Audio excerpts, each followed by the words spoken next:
क्यों आए हो यहाँ? हमारे पुत्र की मृत्यु का उत्सव मनाने? नहीं,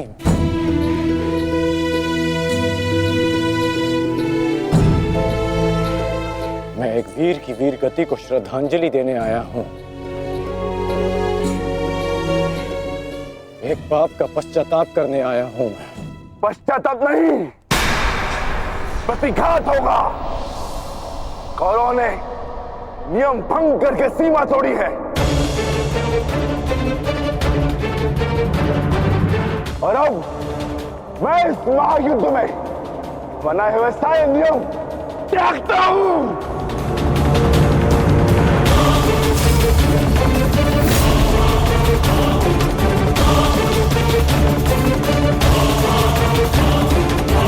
भैरव भीम,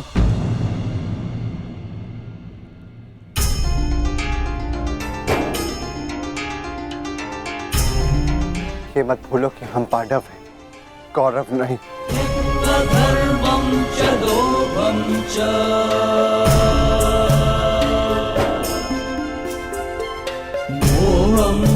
धन्यवाद अंगराज कि आपने हमारे पुत्र को पीड़ा से मुक्त किया, परंतु अब हमें सहानुभूति की आवश्यकता नहीं। मैं यहाँ सहानुभूति देने नहीं आया हूँ। मैं यहाँ एक महान पुण्य की अनुभूति लेने आया हूँ। अभिमन्यु जैसे शूरवीर की अर्थी को कांधा देने आया हूँ।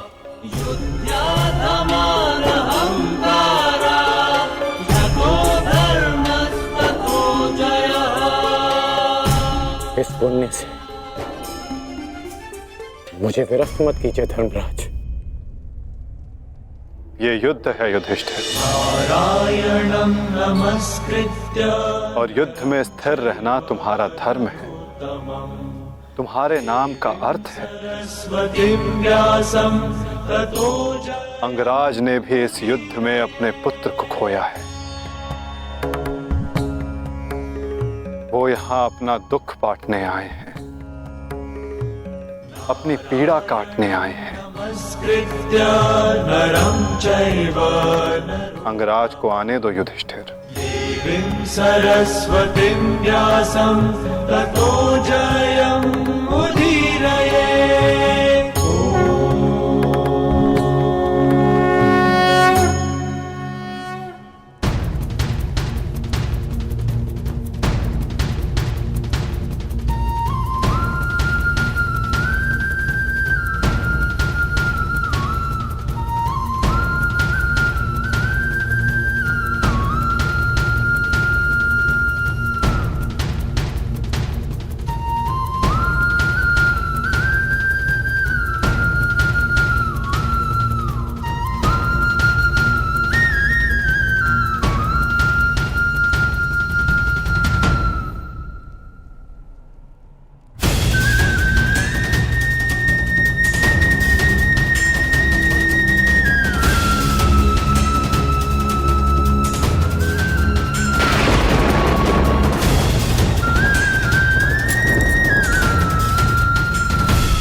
ये च कृष्णे गुणास्फिताः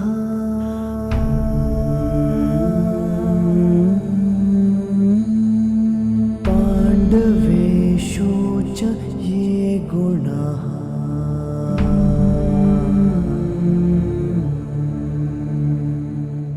अभिमन्यु किलेकस्था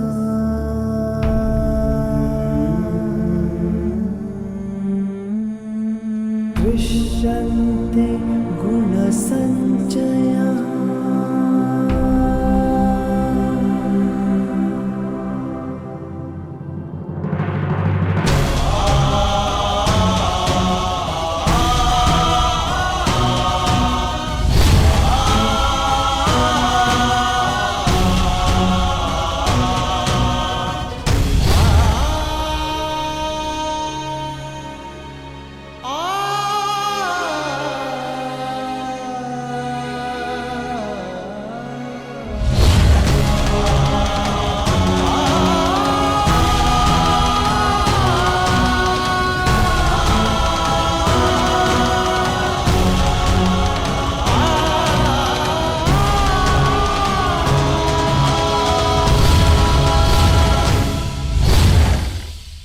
कुल की तीसरी पीढ़ी का नाश हुआ है महाराज। ये ठीक नहीं किया दुर्योधन ने।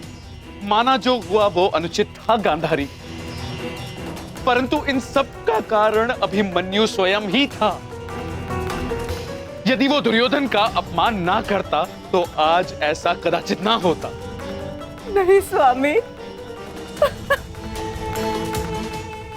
मेरी आंखों पर पट्टी बंधी हुई है, परंतु हस्तिनापुर का जलता हुआ भविष्य मैं स्पष्ट देख सकती हूँ।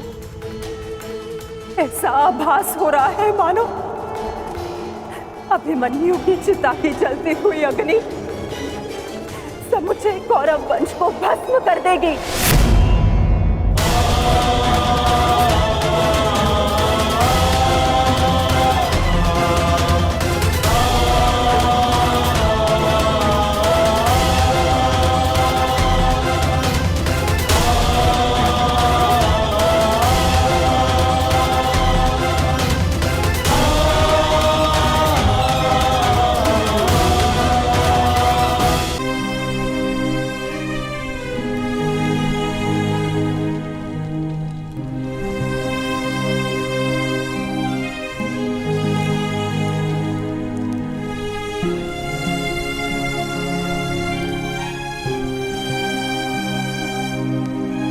पार्थ,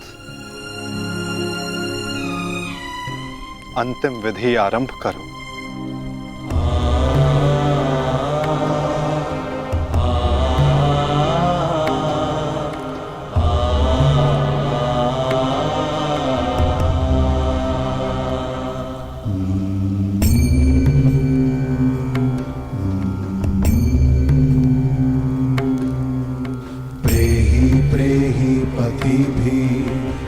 सारथी, कैसे लड़ा था मेरा पुत्र? उत्तर दो। ऐसे जैसे अंधकार से सूर्य लड़ता है और पूर्ण रूप से उनका अंत कर देता है। एक अद्भुत तेज था आपके वीर पुत्र में और उनका सारथी होना मेरे लिए गर्व की बात है।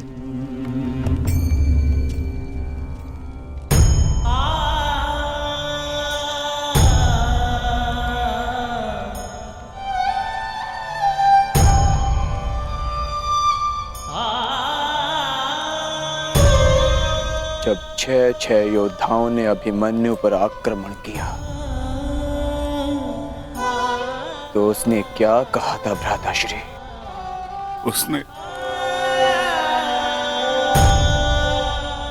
कहा कि महान धनुर्धर अर्जुन के पुत्र और महानतम योद्धा वासुदेव कृष्ण के भांजे का स्वागत ऐसा ही होना चाहिए।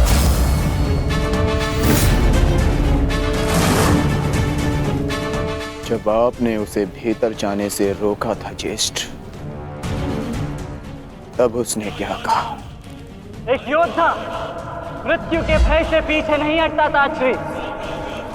वो आगे बढ़कर मृत्यु का वरण करता है और आज मृत्यु को भी अर्जुन पुत्र के बाणों का तेज सहना होगा।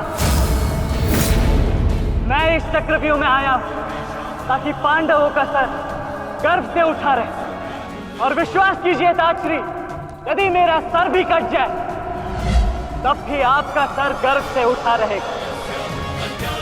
दुर्योधन के सामने दुर्जय बनकर खड़ा था हमारा पुत्र अभिमन्यु। कहा था ना मैंने काकाश्री, जब जब मिलूंगा वस्त्रहरण करूंगा। आप सब उसकी रक्षा के लिए भीतर क्यों नहीं जा पाए?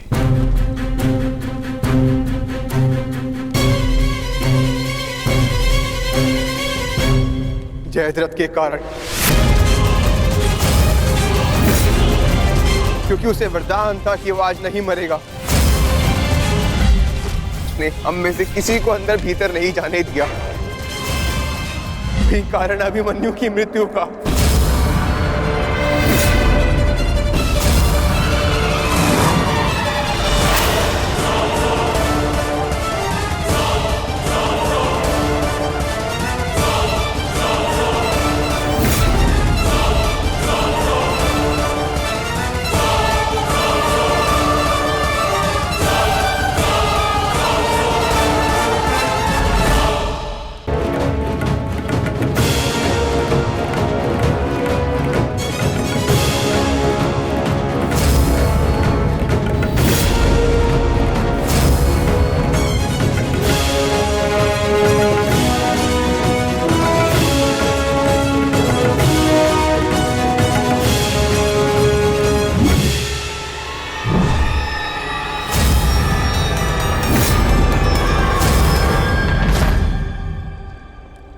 आज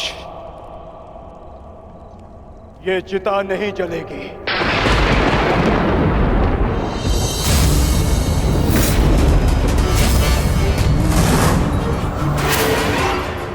बल्कि कल 2 चिताएं जलेंगी। मैं कौंते अर्जुन अपने अभिमन्यु के अंश की सौगंध लेता हूं कि कल सूर्यास्त होने से पूर्व मैं जयद्रथ का वध करूंगा।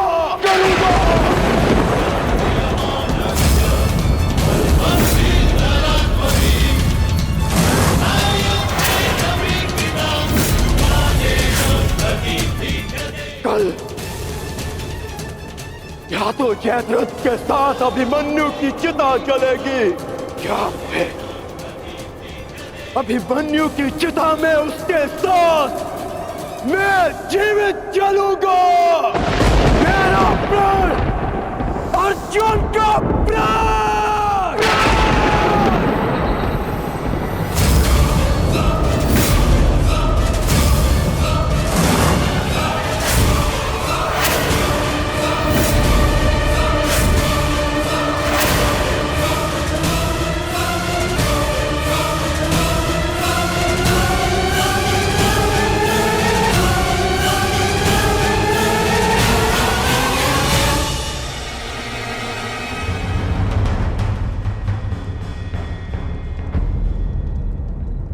युद्ध की रणनीति किसी को बताई नहीं जाती अंगराज, परंतु मैं बता रहा हूं। मेरी ओर से यह संदेश कौरवों तक पहुंचा देना। छिपा सकते हैं तो छिपा ले जयद्रथ को, क्योंकि कल मैं उसे पाताल से भी ढूंढ निकालूंगा और सूर्यास्त होने से पूर्व मैं उसका सर धड़ से अलग कर दूंगा। ये अर्जुन का प्रण है।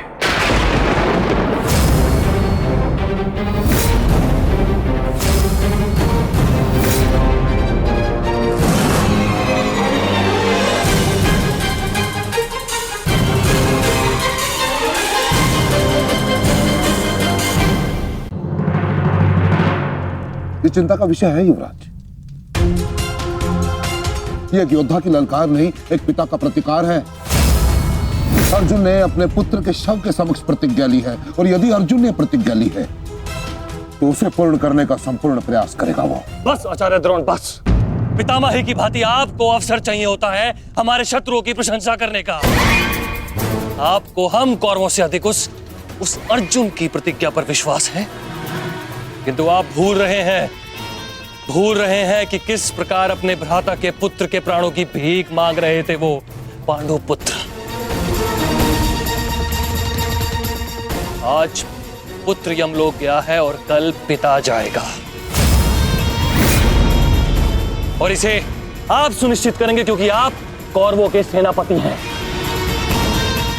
दुशासन,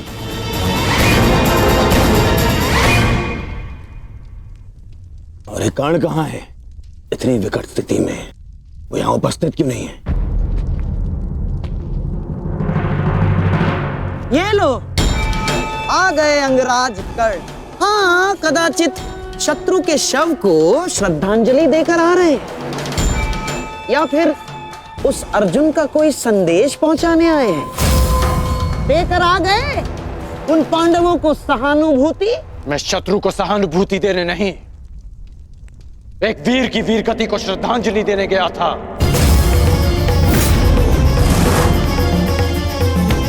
परंतु आपको समझाने का क्या लाभ? आपके लिए तो युद्ध भी एक चौसर का खेल है। खेल तो आप खेल रहे हैं मेरे भांजे के साथ। मामाश्री, ठीक है दुर्योधन, यदि तुम कहते हो तो मैं अंगराज पर किया गया संदेह वापस लेता हूं। बस परंतु ये निश्चित है कि कल यदि अर्जुन जयद्रथ का वध करने में सफल हो गया अंगराज, तो इस जयद्रथ के साथ साथ आपके स्वप्न की भी मृत्यु हो जाएगी। स्वयं को संसार का सर्वश्रेष्ठ धनुर्धर सिद्ध करने के लिए अंगराज आपको पुनः जन्म लेना होगा। विश्व के सर्वश्रेष्ठ योद्धा की उपाधि ना मुझे मिलेगी और ना ही अर्जुन को। वो सम्मान अभिमन्यु को जाता है। आपके छल के कारण मेरे पास केवल अनीतिकर योद्धा की उपाधि शेष है। जिस भांति अभिमन्यु को घेर कर मारा गया, ना वो युद्ध के नियमों के अनुकूल था और ना ही एक योद्धा की प्रतिष्ठा के। मैंने तुम्हारा साथ देने का वचन दिया था, अन्याय करने का नहीं। न्याय और अन्याय ये सब विजय का खेल है अंगराज कर्ण। जो जीता वो न्यायी और जो हारा वो अन्यायी, क्योंकि इतिहास जीतने वाले लिखते हैं, हारने वाले नहीं। यदि ऐसा है तो मुझे इस इतिहास में कोई स्थान नहीं चाहिए।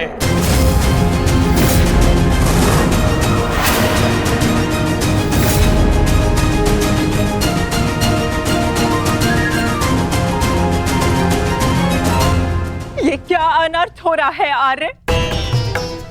वो अर्जुन है, ना तो अर्जुन का बाण अपना लक्ष्य चूकता है और ना ही अर्जुन की प्रतिज्ञा अपना लक्ष्य चूकेगी।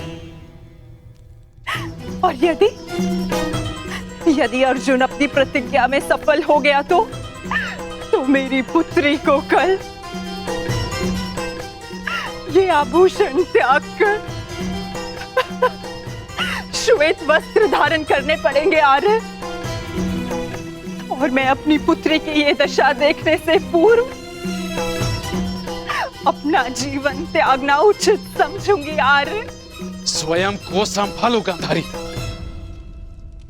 प्रतिज्ञा लेना और प्रतिज्ञा पूर्ण करना दोनों भिन्न बातें हैं। हमारे पक्ष में गुरु द्रोण है, कर्ण है, अश्वत्थामा है, पुत्र दुर्योधन स्वयं है। पर विश्वास करो गांधारी, तुम्हारी पुत्री के सुहाग पर कोई आंच नहीं आएगी। कल मेरी बहन दुशाला के सुहाग की रक्षा करना ही हमारी कल की रणनीति होगी। कल हमें जयद्रथ को युद्ध क्षेत्र से दूर रखना है। ना रहेगा बांस, ना बजेगी बांसुरी। संध्या होने तक अर्जुन जयद्रथ को खोज नहीं पाएगा और फिर स्वयं ही आत्मदाह कर लेगा। तो फिर ये तेरा सभा समाप्त।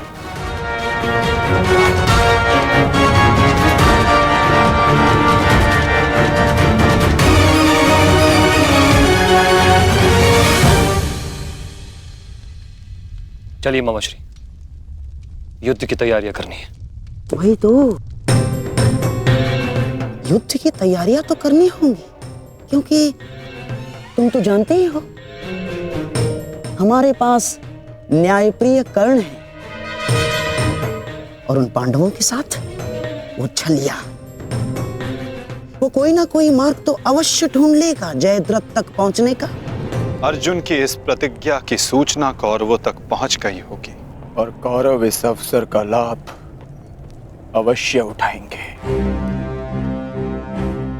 विशेषकर मामा शकुनी, जो मेरी प्रतिज्ञा को मेरे ही अंत के लिए योग करने का षड्यंत्र रच रहे होंगे। सुनो, ये गांधार का सबसे तीव्रगामी अश्व है और स्मरण रहे, यह संदेश अपने स्थान तक अपने समय से पहुंचाना अति आवश्यक है। यदि यह संदेश अपने समय से नहीं पहुंचा तो समय से पूर्व तुम अवश्य यमराज तक पहुंच जाओगे। समझ गए?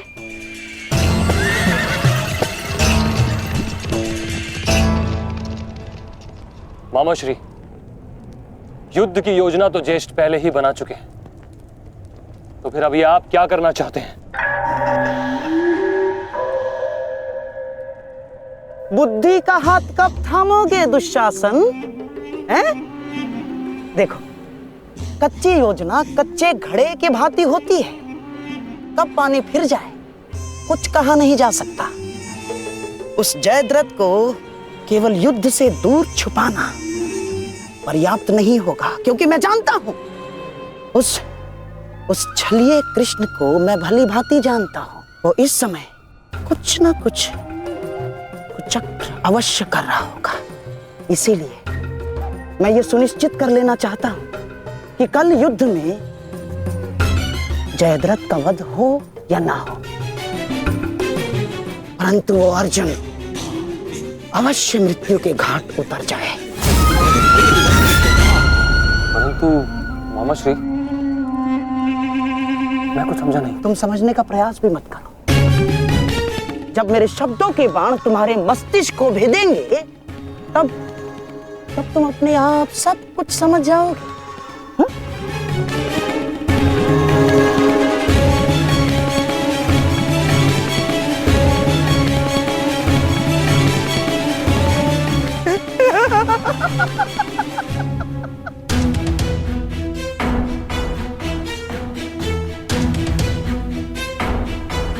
आप दोनों इस समय यहाँ? जामाता श्री, देखिए, आपको जो पांडवों से प्रतिशोध लेना था वो तो आप ले चुके हैं, पूर्ण हो गया है आपका प्रतिशोध। इसीलिए मैं चाहता हूं कि आप अब विश्राम करें, सिंधु जाकर अपनी पत्नी से मिले, अपने शौर्य की गाथा सुनाए। किंतु सिंधु जाकर किसी को ये मत कहिएगा कि आपको युद्ध से बाहर कर दिया गया है।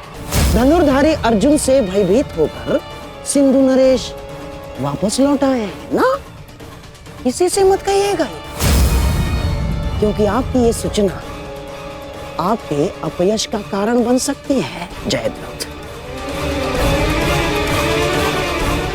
नहीं मामा श्री, अपयश से श्रेष्ठ कर तो मृत्यु है। किसने कहा कि मैं सिंधु लौट रहा हूं? और आप ऐसे की बात कर रहे हैं? एक क्षत्रिय युद्ध भूमि से विजय पाकर घर लौटता है या फिर वीर गति पाकर? जानता हूं जामाता श्री, परंतु एक क्षत्रिय तभी मर जाता है जिस दिन उसका यश मर जाए। परंतु आपका दुर्भाग्य है जामाता श्री, ना आप विजय श्री देख पाएंगे और ना ही वीर गति का स्वाद चख पाएंगे, क्योंकि आप यहां रुकेंगे तो निसंदेह अर्जुन का सामना तो कर ही नहीं पाएंगे। कौन कहता है कि मैं अर्जुन से भयभीत हूं? नहीं डरता मैं अर्जुन से। स्नान करने का समय हो गया है, सब तैयार है? नहीं दुर्योधन, मैं कहीं नहीं जाऊंगा। अर्जुन से भयभीत होकर मैं अपने यश का त्याग नहीं कर सकता हूं। एक क्षत्रिय तभी मर जाता है जब उसका यश मर जाता है। मैं ये युद्ध भूमि छोड़कर नहीं जाऊंगा।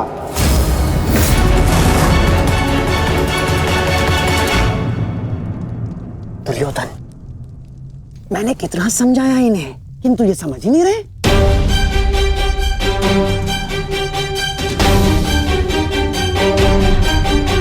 समझने का प्रयास करो जयद्रथ।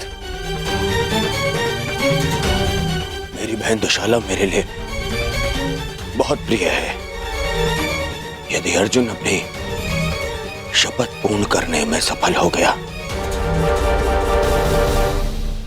तो अनर्थ हो जाएगा। उसका उपाय मैंने कर लिया है दुर्योधन।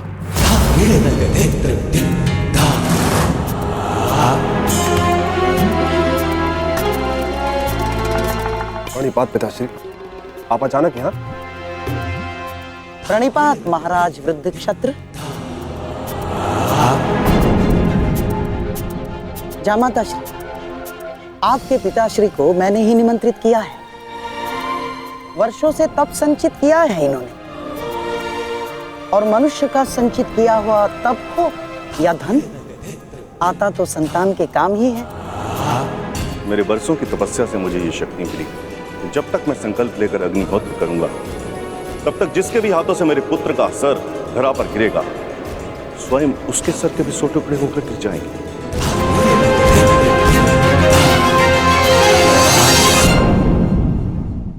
धरा पर गिरेगा, स्वयं उसके सर के भी 100 टुकड़े होकर गिर जाएंगे।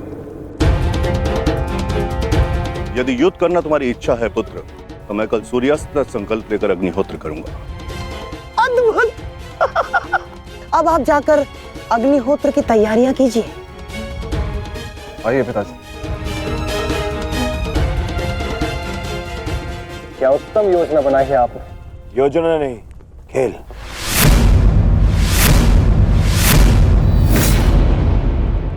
अब क्या नया खेल खेला है आपने? अब खेल तो अर्जुन के प्राणों के साथ खेला जाएगा मेरे होने वाले सम्राट। यदि कल संध्या तक अर्जुन जयद्रथ का वध नहीं कर पाया तो स्वयं ही आत्मदाह कर बैठेगा, और यदि उसने जयद्रथ का शीश धड़ से अलग कर भी दिया तो वृद्ध क्षत्र के तप के बल से उसके सर के 100 टुकड़े हो जाएंगे मेरे होने वाले सम्राट। नहीं मामा जी, आपकी ये योजना मुझे स्वीकार नहीं। मैं किसी भी परिस्थिति में जयद्रथ के प्राणों को संकट में नहीं डाल सकता। कल यदि जयद्रथ युद्ध में उतरेगा तो केवल मेरे निश्चिंत हो जाने पर, और मेरी इस समस्या का कोई निराकरण कर सकता है तो केवल मित्रकर्ण है।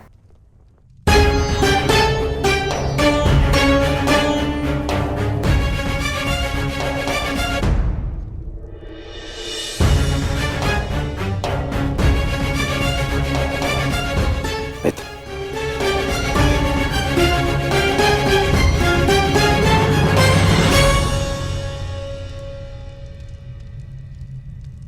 जो हुआ उसे क्षमा नहीं किया जा सकता, परंतु उसे बदला भी नहीं जा सकता। कभी कभी युद्ध में योद्धा अपनी भावनाओं में बह जाता है, परंतु मैं क्षमा प्रार्थी नहीं हूं।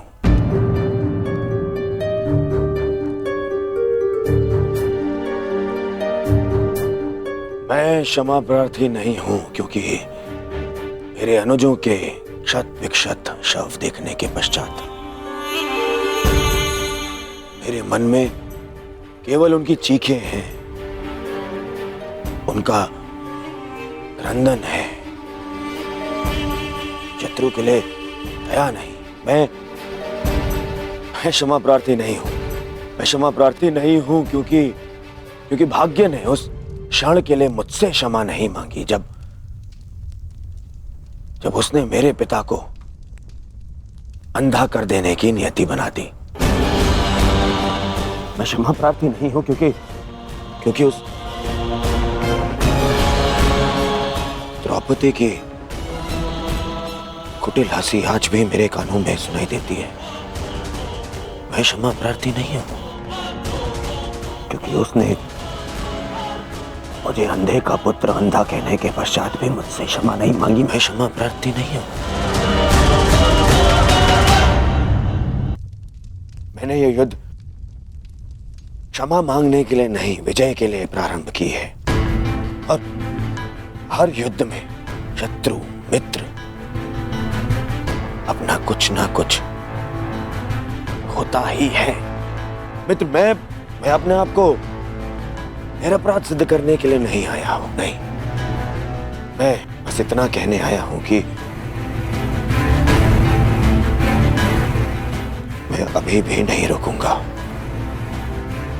अंत तक युद्ध करूंगा, अंत तक।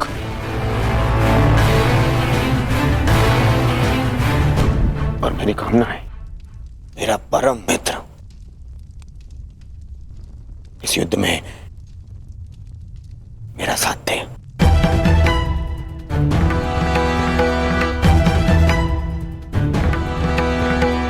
कल जयद्रथ के प्राण दांव पे है मित्र। दुशाला केवल मुझे ही नहीं, तुम्हें भी अपना ज्येष्ठ मानती है। कल अपनी बहन का ऋण चुकाने का समय है मित्र, और आशा करता हूं कि तुम मेरे साथ आओ। हाँ, यदि तुम कल युद्ध क्षेत्र में ना उतरना चाहो तो मुझे तुम्हारा यह निर्णय स्वीकार होगा, और इस बात से मुझे क्षोभ नहीं होगा। मुझे क्षोभ उस क्षण का होगा जब मैं तुम्हारा मित्र नहीं रहूंगा।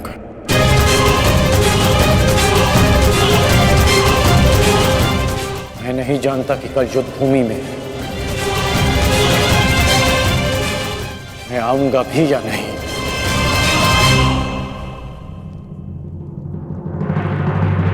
मैं फिर भी तुम्हारी प्रतीक्षा करूंगा।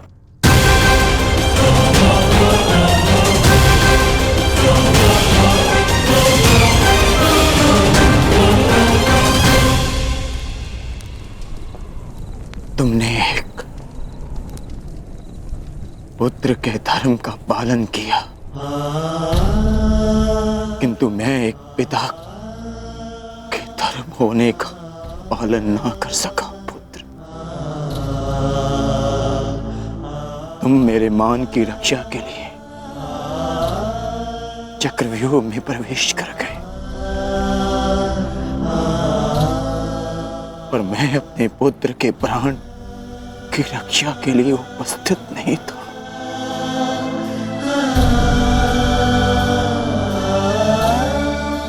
किंतु एक योद्धा का पिता अपना कर्तव्य अवश्य पूर्ण करेगा। तुम्हारे साथ हुए अन्याय का प्रतिशोध मैं अवश्य लूंगा अभिमन्यु। हम तुम्हारी प्रतीक्षा करेंगे अर्जुन। आओ आओ कौन्तेय, आओ। तुम्हारी मृत्यु तुम्हारी प्रतीक्षा कर रही है। या तो तुम अपनी ही प्रतिज्ञा का आखेट बनोगे, या फिर वृद्ध क्षत्र के तप का लक्ष्य। या तो आज सूर्यास्त के साथ अर्जुन गर्व सहित तुम्हें दूसरे लोक विदा करेगा, या फिर तुम्हारे साथ तुम्हारा सहयात्री बनेगा।